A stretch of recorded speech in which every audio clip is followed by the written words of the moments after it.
पुणे शहरामध्ये मुलांना खेळण्यासाठी महानगरपालिकेचं क्रीडांगण सुरू व्हावं या मागणीसाठी पुणे महानगरपालिकेच्या समोर क्रिकेट खेळत मनसेनं आंदोलन केलंय। पुणे शहरातील मैदान खेळांसाठी खुलं करण्यात यावं अशी देखील मागणी मनसेकडून करण्यात आलेली आहे। आपल्या मागण्यांकडे पालिकेच्या अधिकाऱ्यांचं लक्ष वेधण्यासाठी थेट क्रिकेटचा डाव मांडत मनसैनिकांनी आंदोलन केलं। या आंदोलनाच्या दरम्यान पोलिसांनी बॅट आणि बॉल आंदोलकांकडून जप्त केलेले आहेत। ना तिथं कुठला सुरक्षा रक्षक आहे ना त्याची कुठे डागडुजी केलेली जाते। तिथं कचरा पडलेला आहे, दारूच्या बाटल्याचा खच पडलेला आहे आणि हे जर त्वरित थांबवायचं असेल तर आम्ही आज आयुक्तांना भेटणार आहे। आज आयुक्ताच्या दरवाज्यात आज आम्ही क्रिकेट करून याचा निषेध व्यक्त केलेला आहे। जर येते 8 दिवसाचं हे काम पूर्ण झाले नाही तर आयुक्त साहेबांच्या दालनात जाऊन आम्ही क्रिकेट खेळल्याशिवाय थांबणार नाही असं या ठिकाणी व्यक्त करतो।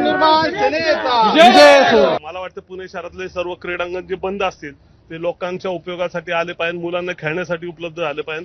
त्यासाठी आजचं खरं तर हे आंदोलन आहे आणि आम्ही आता आयुक्तांना भेटणार आहोत। जर पुढच्या 8 दिवसामध्ये ही जे क्रीडांगण बंद आहे ती सुरू नाही केली तर भविष्यामध्ये आयुक्तांच्या दालनामध्ये आम्ही त्या ठिकाणी क्रिकेट खेळू। एबीपी माझा, उघडा डोळे बघा नीट।